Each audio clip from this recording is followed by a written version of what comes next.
Okay, so let's start with the first chapter, the living world, right? Living world में क्या है, देखो सबसे पहले तो लिविंग बीइंग्स के कैरेक्टरिस्टिक्स की बात कर रहा है ये। इसमें जैसे आपने छोटी क्लासेस में भी पढ़ा होगा कि लिविंग बीइंग्स के क्या क्या कैरेक्टर्स होते हैं ना, they can grow, they can reproduce, है ना, उनमें कॉन्शियसनेस होती है या मेटाबॉलिज्म। ये कुछ नए पॉइंट्स आपके लिए होंगे इस बार। तो यहाँ मेनली 4 पॉइंट्स पे फोकस किया है इन्होंने। एक है ग्रोथ, दूसरा है रिप्रोडक्शन, तीसरा है कॉन्शियसनेस। कॉन्शियसनेस का मतलब होता है कि वो अपने आसपास के सराउंडिंग से अवेयर होते हैं, मतलब है ना, उनको आभास होता है आसपास की चीज़ों का। और मेटाबॉलिज्म, अब ये नई टर्म है तो इसको अभी हम करेंगे आगे डिटेल में। So the characteristics of living beings, जैसे सबसे पहले अगर ग्रोथ की बात करें हम, इनमें से मैं आपको बता दूंगी कि एग्ज़ाम पॉइंट ऑफ व्यू से कौन से इंपॉर्टेंट हैं या नोट्स किसके बनाने हैं। बाकी सारा कुछ लिखने की ज़रूरत नहीं है, ये जस्ट समझने के लिए आपको। जैसे ग्रोथ की बात करें तो लिविंग थिंग्स जो हैं दे ग्रो, ये हमें पता ही है ना। अगर वो चाहे यूनिसेल्युलर हों चाहे वो मल्टी सेल्युलर हों।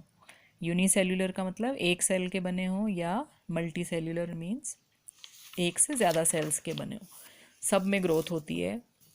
बाकी प्लांट्स की बात करें तो प्लांट्स में जो ग्रोथ है वो पूरी लाइफ उनकी चलती रहती है, ठीक है, it occurs through out their life span.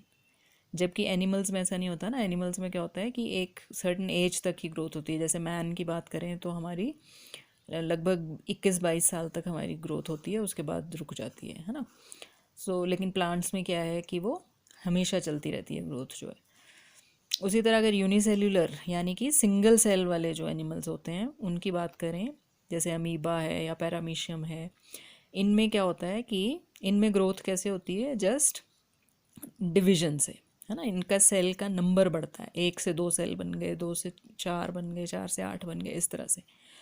तो सेल डिवीजन इनमें ग्रोथ का भी तरीका है और रिप्रोडक्शन का भी, है ना। इसको रिप्रोडक्शन भी कह सकते हो आप, क्योंकि एक अमीबा 2 बना रहा है, 2 फिर आगे 4 बना रहा है, तो वो मतलब ग्रो भी इसी ढंग से करते हैं और रिप्रोड्यूस भी इसी ढंग से करते हैं, सेल डिवीजन से।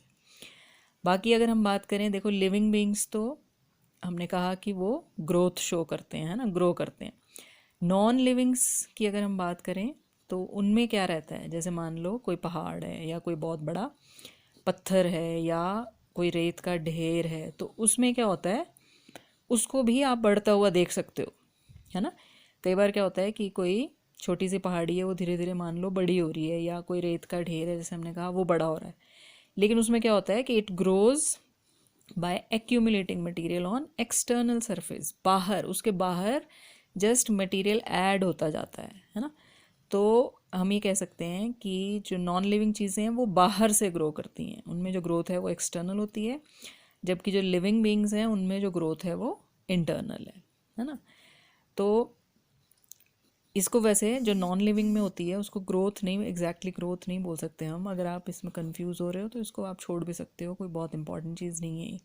लेकिन ये सारा कुछ इसलिए समझा रहे हैं ये, क्योंकि इसीलिए ये कह रहा है कि जो ग्रोथ है therefore it can not be taken as the sole defining criteria for living organisms, ठीक है। इसका मतलब है ग्रोथ को हम बहुत ही ज़्यादा मतलब ज़रूरी करेक्टर नहीं मान सकते लिविंग बींग्स का, ठीक है, क्योंकि नॉन लिविंग भी ग्रो करते हैं, जैसे हमने कहा एक्सटर्नल ग्रोथ उनमें भी होती है, राइट। अभी आप देखोगे कि कौन से करेक्टर हैं जो सिर्फ और सिर्फ लिविंग बींग्स में ही मिलते हैं, ठीक है। मतलब ग्रोथ उसमें हम नहीं ले रहे हैं सच। रिप्रोडक्शन की बात करें, सेकंड कैरेक्टर, तो रिप्रोडक्शन में भी आप देखोगे कि हम कहते तो हैं कि लिविंग बींग्स दे रिप्रोड्यूस, यानी वो अपनी जैसा नया पैदा कर सकते हैं, ठीक है। चाहे वो सेक्सुअल रिप्रोडक्शन हो चाहे ए सेक्सुअल रिप्रोडक्शन हो, अगर आपने ये सुन रखी हैं टर्म्स। सेक्सुअल रिप्रोडक्शन में मेल फीमेल अलग अलग होते हैं, वो गैमीट्स बनाते हैं, उनमें फिर फर्टिलाइजेशन होता है ना, फिर नया इंडिविजुअल बनता है। ए सेक्सुअल में क्या होता है कि एक ही इंडिविजुअल रिक्वायर्ड होता है, उसी से नया तैयार हो जाता है। जैसे कि हाइड्रा में अगर आपने देखा हो, बडिंग से नया हाइड्रा तैयार हो जाता है। तो इस पे भी मतलब बहुत फोकस करने की ज़रूरत नहीं है। कहने का हमारा सिर्फ एंड में क्या है इसका रिज़ल्ट, कि ये कह रहा है अगेन कुछ ऐसे ऑर्गेनिजम्स हैं विच डू नॉट रिप्रोड्यूस, ठीक है। कुछ ऐसे लिविंग बीइंग्स हैं जैसे कि म्यूल्स होती हैं जो खच्चर जिसको बोलते हैं सामान ढोने के लिए यूज़ होती हैं, वो हाइब्रिड्स होती हैं, तो वो आगे फर्दर रिप्रोड्यूस नहीं कर पाती हैं। उसी तरह मधुमक्खियों में उनकी जो कॉलोनी में 3 तरह के वो रहते हैं ना, एक क्वीन बी रानी मक्खी होती है, मेल्स जो हैं उनको ड्रोन बोलते हैं, और फीमेल्स जो हैं वर्कर बीज होती हैं।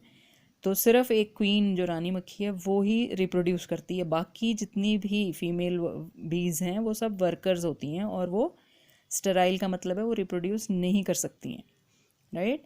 तो अगेन इसमें भी कहने का मतलब ये है कि रिप्रोडक्शन को भी हम डिफाइनिंग फीचर नहीं कह सकते लिविंग ऑर्गेनिजम्स का, it can not be called a defining feature, right. Now third character, metabolism, ठीक है। मेटाबॉलिज्म क्या है, अब इसके बारे में थोड़ा हम पढ़ेंगे डिटेल में, और ये डिफाइनिंग फीचर है लिविंग बीइंग्स का, क्योंकि ये सिर्फ और सिर्फ लिविंग बीइंग्स में देखने को मिलता है, ठीक है।